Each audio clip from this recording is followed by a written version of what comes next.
బేహద్దు పరం మహాశాంతి. బేహద్ ఆత్మిక పరివారం నాకు ఆత్మిక సోదరి సోదరులకు బాపూజీ దశరథ్ భాయ్ పటేల్ తెలుగు ఛానల్కు స్వాగతం. ఈరోజు మనము సాక్షి భావన అనేది ఎలా కలుగుతుంది, ద్రష్ట ఎవరు, దృశ్యమును చూస్తున్నటువంటి స్థితి ఏంటి అనేటువంటిది టాపిక్. సాక్షి భావం గురించి, యోగిక స్థితి అవేర్నెస్ గురించి జ్యోతి ప్రకాష్ భాయ్, సాక్షి బహన్ ద్వారా మనము లైవ్లో పోడ్కాస్ట్లో డిస్కషను 2 పార్ట్స్ మనం విన్నాము. ఇది దాని నెక్స్ట్ కంటిన్యూషను. ఇక్కడ అన్నయ్య గారు చెప్తూ ఉన్నారు, మనకు బాపూజీ యొక్క ఒక పాయింట్ జ్ఞాపకం వస్తూ ఉంటుంది. ఎప్పుడూ కూడా బాపూజీ చెప్తూనే ఉంటూ ఉంటారు. ఇప్పుడు రీసెంట్లీ కూడా వీడియోలో కూడా చెప్పారు, భావాతీతంగా కావాలి. భావాతీతంగా అయితే త్రిగుణాతీతంగా అవుతారు, అంటే ఆత్మస్వరూపంగా అవుతాము అని. ఇది ఒక ఫ్లో చార్ట్ అన్నమాట. అంటే మన యొక్క ఏదైతే భావాతీత స్థితి ఉన్నదో ఫస్ట్ నుండే మనము ధారణ చేస్తూ ఉన్నట్లయితే అన్నిటికీ, అంటే సతో రజో తమో త్రిగుణాలు ఏదైతే ఉన్నాయో త్రిగుణాతీతంగా అవుతాం. అప్పుడు గుణాతీతంగా అవుతాము, అనగా కర్మాతీతంగా అవుతాము, అనగా ఆత్మస్వరూపములో మనము తయారు అవ్వటము అన్నమాట. ఇప్పుడు ఇక్కడ నేను అడుగుతున్నటువంటి ప్రశ్న ఏంటి అంటే, భావాతీతంగా అయిపోవటము, సాక్షి ద్రష్టగా అయిపోవటము, సాక్షి భావన రావటము అంటే అన్నీ వదిలేసి వెళ్ళిపోవటమేనా? అంటే వేద శాస్త్రాల్లో కూడా ఇదే రాశారు, ఫస్ట్ బుద్ధితోటి భావాతీతంగా కావాలి అని. ఆత్మిక స్థితిలో చూస్తూ ఉండాలి ఆత్మ అంటే ఏంటి. ఈవెన్ భగవద్గీతలో కూడా ఎప్పుడైతే కృష్ణుడు చెప్పారో ఆత్మను ఫస్ట్ మీరు స్మృతి అంటే దేహీగా చూస్తూ ఉండాలి అని. ఎందుకంటే దేహీగా మాట్లాడటము అనేది దేహము యొక్క లోపల ఒక శక్తిగా ఉంటూ ఉంటుంది. దేహమును నడిపించేది దేహి ఆత్మ కదా, మాట్లాడేది కూడా ఆత్మయే. ఆత్మే మాట్లాడుతుంది అనుకున్నప్పుడు ఇంద్రియాల యొక్క అనుభవం అని కూడా ఉండదు, అంటే మరి అతీతంగా ఉండే స్థితి వస్తుంది. స్థూల బుద్ధితోటైతే దీన్ని అనుభవం చేసుకోలేము. ఈ అనుభవం అనేది అర్థం కాకుండా ఉన్నప్పుడు రైట్ ఏంటి రాంగ్ ఏంటి కూడా అర్థం కాదు, మనకు ఆశ్చర్యజనకంగా ఉంటూ ఉంటుంది. స్థూల బుద్ధితోటి ఆత్మను అర్థం చేసుకోలేరు. బుద్ధితోటే ఫస్ట్ స్టార్ట్ చేయగలుగుతూ ఉంటాం. అభ్యాసం, జ్ఞానం యొక్క అభ్యాసము తోటి మనం స్టార్ట్ చేసినప్పుడు బుద్ధితోటి ఎప్పుడైతే మరి నెమ్మదిగా ఆత్మ యొక్క అనుభవాన్ని పొందుతూ ఉంటామో, ఆత్మ ఎలా అనుభూతి బుద్ధితోటి పొందుతూ ఉంటుందో తెలిసినప్పుడు మనకు జ్ఞానం యొక్క అనుభవం కూడా అవుతుంది. జ్ఞానంతో బుద్ధితోటి బాపుని మనం తెలుసుకోగలం, ఆత్మ అనుభూతి అవుతుంది అని చెప్తూ ఉంటారు. ఆత్మ యొక్క గుణము ఏంటి, మరి ఏ విధంగా మనం ఏ వస్తువునైనా అనుభవం చేసుకోవాలి అని అంటే అది అగ్ని తత్వానికి సంబంధించింది. అగ్నిని మనం అనుభవం ఎలా చేసుకుంటాం, టెంపరేచర్ ద్వారా. అగ్ని అంటే ఏంటి అంటే తాపము అంటాము. అగ్ని అంటే ఇక్కడ ఏంటి, అదే విధంగా ఆత్మని ఎలా అనుభవం చేసుకోవాలి. ఆత్మ పరం లైట్, అది మరి తగలబడేది కాదు పరం లైట్ అని మాతాజీ కూడా అంటూ ఉంటారు. అదే అగ్ని కాదు, ఆత్మ యొక్క గుణము అనుభవం చేసుకోవాలి. ఆత్మ యొక్క గుణము ధర్మం ఏంటి, మనము జ్ఞానం తీసుకుంటూ ఉన్నాము. ఆత్మ గుణము సంకల్పము, ఆత్మ యొక్క ధర్మం ఏమిటి అని ఏదైతే సంకల్పం చేస్తూ ఉన్నామో బుద్ధితోటి సంకల్పం పైన ఫోకస్ చేస్తూ ఉంటాము, అప్పుడే ఆత్మ యొక్క ఇండైరెక్ట్లీ అనుభవం అనేది అవుతూ ఉంటుంది. ఎంతవరకైతే ఆత్మ నెమ్మదిగా మరి మాటికి ఏదైతే చెప్తూ ఉంటామో ఆ యొక్క సంకల్పంలో స్థిరంగా ఉంటూ ఉన్నట్లయితే, సంకల్పం పైన అటెన్షన్ పెడుతూ ఉన్నట్లయితే మాట కూడా మారిపోతూ ఉంటుంది. మాట డైరెక్ట్గా ఆత్మను అనుభవం పొందదు కదా, అందుకనే సంకల్పానికి పైన అటెన్షన్ ఇవ్వటం కోసమే సంకల్పము తీసుకోవాల్సి వస్తుంది. అనగా మనము ఏ విధంగా మరి ఎంతెంతగా మీరు మాట్లాడుతూ ఉంటారో అంతగా బుద్ధి ద్వారా ఆలోచన, మన మనసు కూడా ఆలోచిస్తూ ఉంటుంది. ఆలోచన ఫస్ట్ వస్తుంది, బుద్ధి నిర్ణయిస్తుంది, తర్వాత వాక్ ద్వారా బయటకు వస్తూ ఉంటుంది. అదే మనకు చింతన చేస్తూ ఉంటే మనము బుద్ధి ద్వారా నిర్ణయించుకున్నప్పుడు చింతనను కూడా మార్చుకోగలుగుతూ ఉంటూ ఉంటాము. అందుకనే బాపూజీ అంటారు, ఆత్మచింతన సదా సదా చేస్తూ ఉండండి. ఆత్మచింతన ఫస్ట్, అన్నిటికంటే గొప్ప విషయము. దీని గురించి సంకల్పం చేయండి. సంకల్పము ప్రారంభం కావాలి. ఇప్పుడు శుద్ధ స్వరూపము కేవలం ఒకే బుద్ధి ద్వారా అనుభవము పొందటం. బుద్ధి ద్వారా ఫస్ట్ అనుభవము బుద్ధి ద్వారా చేయటము. బుద్ధి ద్వారా ఎప్పుడైతే మనం యోగము అని ఉంటుందో అదే వాస్తవికత అనే ఘటన ఉండదు. ఇలా వాస్తవికత కానిది, లేనిది మరి ఈ స్థితిలోకి వెళ్ళిపోవటము, మీకు పూర్తిగా రియల్గా ఉండటము అంటే ఏంటి, సాక్షి ద్రష్టగా తయారు కావటము. ఎందుకంటే ఇప్పుడు మనం బుద్ధితోటి సాక్షి ద్రష్టగా అయిపోయామే అనుకోండి, అప్పుడే భావాతీతంగా అనే అర్థమవుతూ ఉంటుంది. నేను చెప్తూ ఉన్నాను, ఎప్పటి వరకైతే బుద్ధితోటి మాటి మాటికి సంకల్పంకి అతీతంగా ధ్యానంలోకి వెళ్ళిపోతూ ఉంటామో అప్పుడు మూల కారణం మనం తెలుసుకోగలుగుతూ ఉంటాం. మనం నెమ్మది నెమ్మదిగా భావనల నుండి తొలగిపోతూ ఉంటాం. అప్పుడే మనం భావాతీతంగా కాగలుగుతాం. భావాతీత కర్మాతీతంగా అవ్వటము అంటే పురుషార్థం చేస్తూ ఉన్నాము.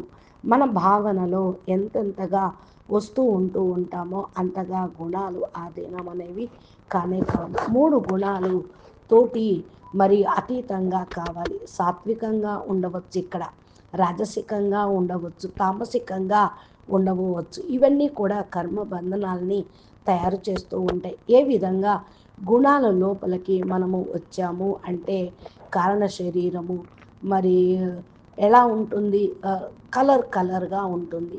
మూడు గుణాలు కాంబినేషన్లో మనకు మూడు శరీరాల్లోనూ ఉన్నాయి. ఎప్పుడైతే మనము ఈ గుణాలకు అతీతంగా అయిపోతామో, వెళ్ళిపోతూ ఉంటామో అప్పుడు మన యొక్క కారణ శరీరం సాఫ్గా ఉండటం అనేది జరుగుతుంది. రంగుల నుండి ముక్తి అవుతూ ఉంటాము. జనరల్గా మనం మాట్లాడుకున్నట్లయితే మూడు రంగులతోటి కనిపించేది ఏంటి, సాత్వికతను వైట్గా మనం చెప్తూ ఉంటాం, తామసికము అంటే బ్లాక్ అంటూ ఉంటాం, రాజసికం అంటే రెడ్, సతో ప్రధానము వైటు, తమో ప్రధానము బ్లాక్, రజో ప్రధానము రెడ్ కలర్ అన్నమాట. ఈ మూడు రంగులుగా తయారైనవి. అంటే లోపల ఇవన్నీ క్రియేట్ అవుతూ ఉన్నాయి. ఎప్పుడైతే మనము గుణాతీతంగా అయిపోతూ ఉంటామో ఈ రంగులు ప్రభావము బయట నుండి మన లోపల నుండి వెళ్ళిపోతూ ఉంటుంది.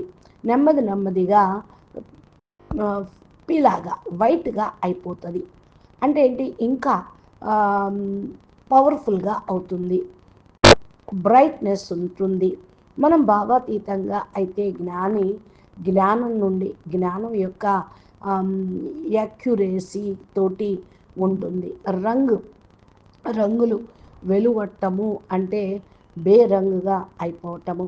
ఎప్పుడైతే రంగు లేనటువంటిది అవుతుందో అది కర్మాతీత స్థితి. కర్మ చేస్తూ కూడా కర్మల యొక్క ఫలితం గురించి ఆలోచించకుండా, కర్మ గురించి ఆలోచించకుండా, లాభ నష్టం ఆలోచించకుండా ప్రతి కర్మ కళ్యాణం కోసమే ఉంటుంది. కళ్యాణకారి భావనతో జ్ఞాన స్వరూపంగా ఉంటామో, జ్ఞాన స్వరూపంగా అవ్వటం అనేది మరి ముక్తి, జీవన్ముక్తికి దగ్గరగా వెళ్ళిపోవటమే. జ్ఞాన స్వరూపంగా అవ్వటము అంటే నెమ్మదిగా చాలా అందమైనటువంటి స్థితి. ఇప్పటి వరకు మీరు మరి ఏదైతే ఎపిసోడ్లో విన్నారో, మీరు అంటూ ఉంటారు కదా, వింటూ బుద్ధితోటి మనము యోగం చేస్తూ ఉండాలి. బాపూజీ అదే అన్నారు, యోగము కుదరటం లేదు అని అంటే జ్ఞానం వీడియోలు వింటూ యోగం చేయండి అని. ఇదే సంకల్పం వస్తూ ఉంటుంది అని. కాబట్టి ఎప్పుడైతే మన యోగంలో కూర్చుంటూ ఉంటామో ప్రారంభంలో అయితే మనము ఆత్మస్వరూపము లో కూర్చొని రిఫైన్ అవుతూ ఉంటాం. బుద్ధిని రిఫైన్గా చేసుకుంటూ ఉంటాం. అదేవిధంగా దృశ్యమునకు ముందు ద్రష్టగా ఏదైతే సాక్షిభావంగా అవ్వటానికి తయారీగా ఉంటూ ఉంటామో దృశ్యం కూడా క్లియర్ అవుతూ ఉంటుంది. ఇప్పుడు విజన్ అనేది ఏదైతే ఉన్నదో చూస్తూ ఉన్నామో దృశ్యము ఏదైతే చూస్తూ ఉన్నామో మన యొక్క బుద్ధి క్లియర్గా కాదు. బుద్ధి మన దృశ్యము లోపల కరెక్ట్గా మనం క్లారిఫికేషన్ ఇవ్వనట్లయితే సరిగ్గా పరిశీలన చేసుకోకపోతే కాంచ్ అంటే అద్దము మురికిగా ఎలా అయిపోతుందో అలా ఉంటుంది. ఎప్పుడైతే అద్దం మురికిగా ఉంటే ప్రతిబింబం కనిపించదు కదా. మరి అద్దాన్ని క్లీన్ చేసుకోవాలి అంటే ఏంటంటే మనం చేసేటువంటి మన కర్మ, సంకల్పము, వైబ్రేషను, ప్రతిక్రియ రావాలి అంటే మురికిని తొలగించుకోవాలి. అంటే ఏంటి, ఏ ప్రదేశంలో అయితే మనం ఇరుక్కుపోయామో దాని నుండి అతీతంగా కావాలి, భావాతీతంగా అయిపోవాలి. అప్పుడు దృశ్యమును సరిగ్గా మనము చూడగలుగుతూ ఉంటాము. ప్రతిక్రియ శుద్ధంగా ప్రతిక్రియ మళ్ళా కర్మబంధం నుండి ముక్తులైపోతాము. ఏదైతే సాక్షి భావం కేవలం ధ్యానం యొక్కతో పాటే ఉంటూ ఉంటుంది, జీవితంలో కూడా అది ధారణ అవుతూ ఉంటుంది. అంటే ఏంటంటే ఇక్కడ జీవితం యొక్క ఫ్రీ విషయం మనము ఇందులో అర్థం చేసుకుంటూ ఉంటాము. సరైనటువంటి ప్రశ్న చాలా ఇంపార్టెంట్ కదా ఇక్కడ. మరి సాక్షి భావన మనకు ఫస్ట్ నుంచే ధ్యానంతో అభ్యాసము చేయటం జరుగుతూ ఉంటుంది కదా. మనము ఎంతెంతైతే అభ్యాసం చేస్తూ ఉంటామో అంతగా కర్మ లోపలికి దిగుతూ ఉంటాం. అభ్యాసము లేకుండా మనం ఏమీ చేయలేము. కాబట్టి ఏదైతే జ్ఞానం వింటున్నామో ఆ జ్ఞానమును కాన్షియస్ మైండ్తో వింటూ ఉండాలి. జ్ఞానం యొక్క అబ్జర్వ్ అప్పటి వరకు కూడా మనం చేయలేము. ఎంతవరకైతే మనం ధ్యానంలో ఉంటూ ఉంటామో సబ్కాన్షియస్ మైండ్లో తీసుకొని వెళ్ళలేము. ఎంతవరకైతే సబ్కాన్షియస్ మైండ్ లోపలికి వెళ్ళదో అంతవరకు సాక్షి భావం కూడా అటెండ్ చేయలేము, పొందలేము. కనుక మనము ధ్యానం యొక్క అభ్యాసం చాలా చేయాలి. మనం ఎప్పుడైతే ధ్యాన అభ్యాసం చేస్తూ ఉంటామో జీవితంలో ఆ పవర్ని తీసుకుంటూ ఉంటామో అన్ని కర్మల నుండి కూడా మనం దిగిపోతూ ఉంటాము. కర్మయోగిగా అవ్వటం కంటే ముందే జ్ఞానము మరియు ధ్యానము రెండు అభ్యాసం చేస్తూ ఉండాలి. అందుకనే ఇదే లైన్ ఒక ఉపయోగపడుతూ ఉంటుంది. 2 రోజుల పూర్వం కూడా మనము లైవ్ ఎపిసోడ్లో కూడా యోగం గురించి చెప్పుకున్నాము. జ్ఞానం లేకుండా ఏదైతే చేస్తూ ఉంటామో అది ఎండిపోయినట్టుగానే నిస్సారంగానే ఉంటూ ఉంటుంది. అంటే ఏంటి, ఎప్పుడైతే నిస్సారంగా నీరసంగా నిస్పృహగా ఉన్నాము అంటే మనము జ్ఞానం లేకుండా ధారణ చేస్తున్నాము స్థితిలో ఉన్నాము అని. అంటే మనం యొక్క వ్యవహారంలో కూడా దాన్ని సరిగ్గా ధారణ దించలేదు అని. ఎంతవరకైతే వ్యవహారంలో కూడా దాన్ని తీసుకుని రామో యోగం లేకుండా ఉన్నామో అదే విధంగా చేస్తూ ఉంటారు. ఏదైతే డిస్కషన్ మనం చేస్తూ ఉన్నామో ఈ సోల్ హార్వెస్టింగ్ అంటే మన యొక్క సోల్ పవర్ని ఎవరో లాగేసుకుంటూ ఉన్నారు అంటే ఇది చూడండి మీకే అర్థమవుతుంది. జ్ఞానం లేకుండా ఉన్నప్పుడు ఆరాన్ని సీల్ చేసుకోకుండా ఉన్నప్పుడు మన పవరు వేరే వాళ్ళు లాగేసుకుంటూ ఉంటారు. అందుకనే ఇది బివైండింగ్ అయిపోతూ ఉంటుంది. కాబట్టి ఇప్పుడు మీకు తెలియటం లేదు సోల్ హార్వెస్టింగ్ అని అంటే ఎక్కడికి వెళ్ళి తెలుసుకోవాలి, నేను ఎక్కడికి వెళుతూ ఉన్నాను, ఎవరు నా ఊర్జాన్ని తీసుకొని వెళుతూ ఉన్నారు. ఇదంతా కూడా ఆత్మల యొక్క ఆట, జబర్దస్త్ ఆట. ఈ భూమి మీద నడుస్తూ ఉన్నాము. ఎపిసోడ్ అందుకునే జ్ఞానాన్ని చేస్తూ ఉండాలి. బాపూజీ మెయిన్ ఛానల్లో కూడా మీరు జ్ఞానం వినండి, మా జ్ఞానంను ధారణ చెయ్యండి. వండర్ఫుల్గా మరి అద్భుతమైన జ్ఞానం బాపూజీ దివ్య దృష్టితోటి చూసి అనుభవపూర్వకంగా మనకు చక్కగా చెప్తూ ఉన్నారు. కాబట్టి ఎవరిని చూసి మోసపోవద్దు. కాబట్టి బాపూజీ నేను ద్రష్టగా ఉన్నాను అని అంటే మూర్ఖత్వంగా ఏమీ కాదు. ఆధ్యాత్మిక చర్చ చేసేటువంటి బేసికల్లీ భక్తి మార్గంలో కూడా ఆలోచన చేస్తూ ఉంటారు. ఏదైతే మ్, ప్రతిక్రియ జరగటం లేదో, సాత్వికంగా ఉండటం లేదో, అది మన జీవితంలో ఉంటూ కూడా మరి ఎందుకని ప్రతిక్రియ కావటం లేదు అంటే చాలా ఇంపార్టెంట్ విషయం. అంటే ఉన్నతమైన ప్రతిక్రియ కావాలి. మీరు సాత్వికంగా ఉన్నారు, రాజసికంగా ఉన్నారు, తమో ప్రధానమా సత్వ ప్రధానమా అనేది మీ బుద్ధి నిర్ణయించుకోలేదు అంటే మన జీవితంలో ఫ్రీక్వెన్సీ సరిగ్గా లేదు. బుద్ధితోటి ఏదైతే మనం పని చేస్తూ ఉన్నామో అది ఫ్రీక్వెన్సీగా పని చేయటం లేదు. మనము ఎక్కడో మోసపోతూ ఉన్నాం. బాధ్యత పైకి వస్తూ ఉన్నది. లేటుగా మనము దాన్ని అర్థం చేసుకున్నాము. ఎవరైనా జ్ఞాని కానివ్వండి, వారి బుద్ధి ఎంత శుద్ధంగా ఉంటుందో అంతగానే ఎదురుగా వచ్చిన వాళ్ళు కూడా ఉంటారు. మోసపోవటం అనేది ఉండదు, గుర్తించండి. కాబట్టి మరి ఫ్రీక్వెన్సీ ఏంటి అర్థం చేసుకోండి. ఒక కర్మ యొక్క గతి ఎలా పోతుంది, దీనికి కారణం ఏంటి? సాక్షిభావంలో ఉన్నామా, ఆటను చూస్తూ ఉన్నామా, ఖాళీగా ఉన్నామా అర్థం చేసుకోండి. సాక్షిభావం అయితే చాలా మంచి స్థితి, ద్రష్టలో ఉంటూ ఉన్నట్టుగా ఉండాలి. కేవలం జీవాత్మ అయితే ప్రతిక్రియ చేస్తూ ఉంటుంది. దుఃఖపడితే దుఃఖపడుతూ ఉంటారు. ఎదుటి వాళ్ళు దుఃఖపడితే మనకు దుఃఖం వస్తుంది. వాళ్ళు సంతోషంగా ఉంటే మనం సంతోషంగా ఉంటాము. పరిస్థితుల్లో కుంగిపోతూ ఉంటారు. జ్ఞాని అయితే కారణాన్ని తెలుసుకుంటూ ఉంటారు. ఆ మోసం నుండి రక్షించుకునేటువంటి ప్రయత్నము చేస్తారు. బుద్ధిలో జ్ఞానం ఉన్నప్పుడు రక్షించుకునేటువంటి విషయం కూడా ఉంటుంది. కాబట్టి కర్మ యొక్క గతి అర్థం చేసుకోవాలి. ఏదైతే ఎక్స్పెక్ట్ చేస్తూ ఉన్నామో దాన్ని ఉపచారం కూడా చెయ్యాలి. ప్రతిక్రియ ఎంతవరకు ఉంటుంది, అది కర్మ బంధనలో అనేది రాకూడదు. చాలా సార్లు ఆలోచన చేస్తూ ఉంటాం, ఏ విధంగా జ్ఞాని ఉన్నారు, మౌనంలోకి వెళ్ళిపోతూ ఉంటారు. ధ్యాని యోగి ఏం చేసినా కూడా సైలెంట్గానే ఉండిపోతూ ఉంటారు. వారికి ఎక్కువగా మంచిగా అనిపించదు, చెడుగా అనిపించదు. ఇలా ఆలోచించిన వాళ్ళు మూర్ఖులే, మూర్ఖత్వమే అది కూడా. ఇప్పుడు అందుకని ఒక ప్రశ్న అడుగుతూ ఉంటాం వస్తుంది. మనం ఏదన్నా ప్రదేశానికి వెళ్ళాం, జ్ఞాని సైలెంట్గా ఉంటాడనుకోండి, ఆ సైలెన్సు హాని కలిగిస్తుంది కదా, ఎఫెక్ట్ పడదా మన మీద అని అనుకుంటారు. అయితే తేడా తెలుసుకోవాలి. అందుకనే ఏదైతే సైలెన్స్గా ఉన్నారో, ఆలోచనగా ఉన్నారో, ఈ యొక్క చిక్కుల్లో పడిపోకూడదు. కొత్త కర్మ బంధన తయారు చేసుకోకూడదు అనుకున్నప్పుడు ఆలోచన కూడా చెయ్యొద్దు. మనము ఊర్జా ఎంతెంతగా ఉంటుందో అంతగా మనం చూడగలుగుతూ ఉంటాము. కాబట్టి మీ యొక్క ఊర్జాను ఏ విధంగా హాని కలిగిస్తుందో జడ్జిమెంట్ చేసుకోండి. ఎందుకంటే హాని జరిగింది అంటే సర్వైకల్గా ప్రాబ్లమ్స్ వస్తూ ఉంటాయి. కాబట్టి ఉచితమైనటువంటి స్టెప్ మీరు వెయ్యాలి. సర్వైవ్ సరిగ్గా చెయ్యాలి.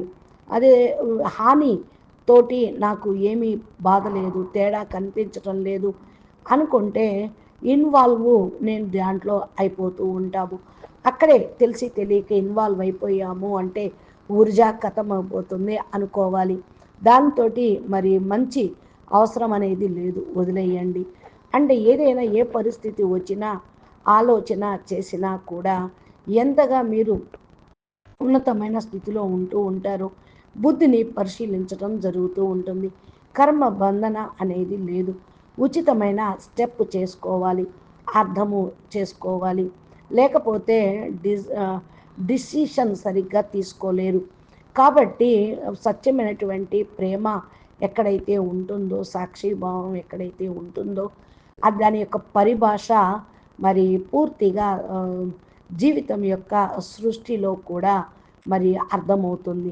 ప్రేమ అంటే జనరలీ ప్రేమ యొక్క పరిభాష అని కూడా కాదు, ఇక్కడ జడత్వం యొక్క పరిభాష.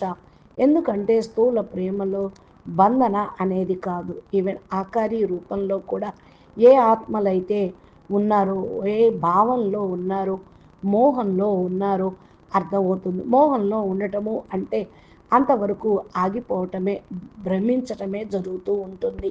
మార్గదర్శన అనేది లభించదు. ప్రేమ అయితే కేవలం నిరాకారి ప్రేమే కావాలి. అసలు ప్రేమ అదే భావాతీతమైనటువంటి ప్రేమ. దీన్ని మీరు అర్థం చేసుకోవాలి అని అంటూ ఉన్నారు జ్యోతి ప్రకాష్ భాయ్. అచ్చా, పరం శాంతి. నమస్తే, ధన్యవాదాలు. బేహద్కే బేహద్, పరం పరం పరం. మహాశాంతి హే, మహాశాంతి హే, మహాశాంతి హే. బాపూజీ దశరథ్ భాయ్ పటేల్ తెలుగు ఛానల్లో బాపూజీ చెప్పిన జ్ఞానం ఇంకా వినాలి అనుకున్నప్పుడు మీరు మా ఛానల్ని సబ్స్క్రైబ్ చేసి గంట సింబల్ని ప్రెస్ చేస్తే నోటిఫికేషన్ రూపంలో మీకు అన్నీ అందుతూ ఉంటాయి. నమస్తే, పరం శాంతి.